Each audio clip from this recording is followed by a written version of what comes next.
Dimanche 2 mai 1915, cher ami.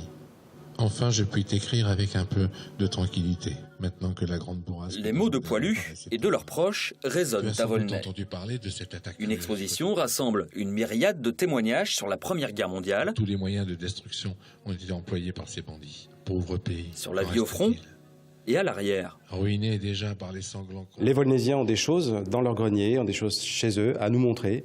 Des lettres, des extraits de journaux intimes, des livrets militaires, des médailles, des billets.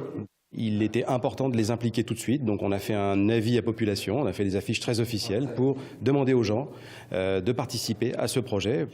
Et les Volnésiens ont fouillé dans leur maison. De la cave au grenier, ils ont récupéré ces objets oubliés. C'est assez affolant de voir en fait tout ce qui a été conservé. On ne pensait pas véritablement, au début où on a lancé cette opération, obtenir autant de témoignages en fait. Signe que 100 ans après, le souvenir de la première guerre totale de l'histoire est encore présent. Ça fait encore partie de la mémoire, à la fois de la mémoire collective, mais de la mémoire familiale.